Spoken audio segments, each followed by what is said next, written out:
Assalamualaikum warahmatullahi wabarakatuh. Perkenalkan, nama saya Raisa Medinah Pawa, dari jurusan Teknik Fisika Telkom University. Berikut saya akan mempresentasikan hasil review saya yang berjudul Katalitik Nukleik Asid dan Mekanisme Reaksi Biologisnya. Sejak penemuan awal ribosom pada awal tahun 1980-an, asam nukleat katalitik telah digunakan di berbagai bidang. Dibandingkan dengan enzim protein, asam nukleat katalitik memiliki struktur yang dapat diprogram, mudah dimodifikasi, dan lebih stabil terutama untuk DNA. Upaya awal pada ribozim pada tahun 1980-an telah mematahkan anggapan bahwa semua enzim adalah protein, memberikan bukti baru untuk hipotesis dunia RNA.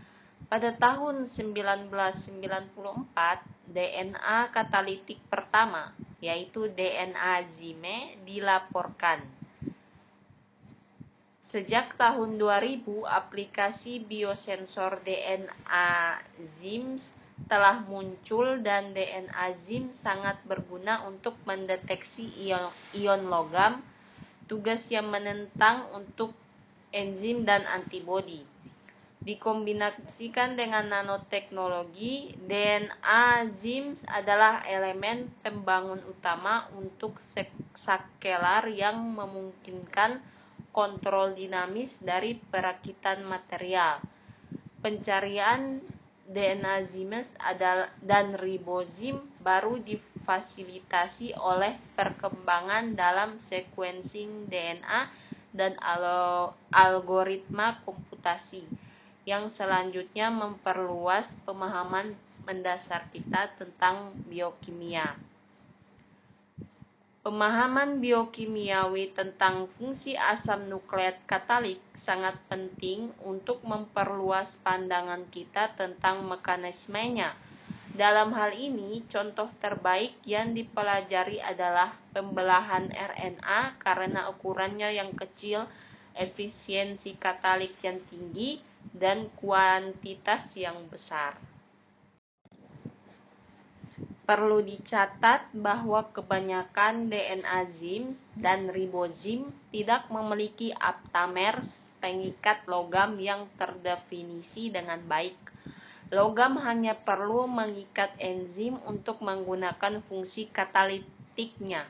Pemahaman biokimia juga dapat diperoleh dari mutasi, termasuk mengganti nukleotida tertentu dengan yang lain atau penghapusannya. Misalnya dalam DNA ZIM NAA43, mutasi 1 hingga 2 nukleobasa di dekat lokasi pembelahan mengakibatkan profil laju pH bergeser yang menyeratkan mekanisme asam basa umum.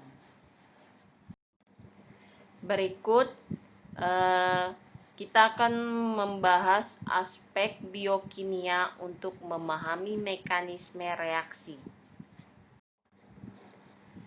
Dalam sistem biologi, ada 6 kelas utama reaksi biokimia yang dimediasi oleh enzim. Ini termasuk reaksi transfer kelompok, pembentukan atau penghilangan ikatan rangkap karbon, reaksi isomerisasi, reaksi ligasi, reaksi hidrolisis, dan reaksi reduksi oksidasi atau reaksi pengurangan oksidasi. Yang pertama yaitu reaksi transfer grup. Reaksi transfer grup ini adalah suatu gugus fungsi akan dipindahkan dari satu molekul yang berfungsi sebagai molekul donor ke molekul lain yang akan menjadi molekul akseptor. Kedua, reaksi dari penghapusan ikatan ganda karbon.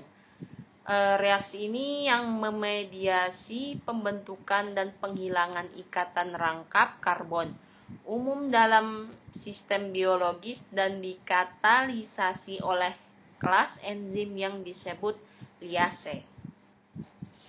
Ketiga yaitu reaksi isomerisasi. Reaksi isomerisasi ini sebuah molekul tunggal diatur ulang sedemikian rupa sehingga mempertahankan rumus molekul yang sama tetapi sekarang memiliki orde ikatan atom yang berbeda, membentuk struktur atau stereoisomer. Yang keempat yaitu reaksi ligasi. Reaksi ligasi ini menggunakan energi ATP untuk menggabungkan dua molekul. Yang kelima, reaksi hidrolisis. Klasifikasi reaksi hidrolisis meliputi reaksi maju yang melibatkan penambahan air ke molekul. Dan yang terakhir, yang keenam adalah reaksi pengurangan oksidasi atau reaksi reduksi oksidasi, yaitu jenis reaksi kimia yang melibatkan transfer elektron antara dua atom atau senyawa. Sekian hasil presentasi review saya. Mohon maaf jika ada kekurangan dan salah kata. Saya ucapkan terima kasih. Wabillahi taufik walhidayah. Wassalamualaikum warahmatullahi wabarakatuh.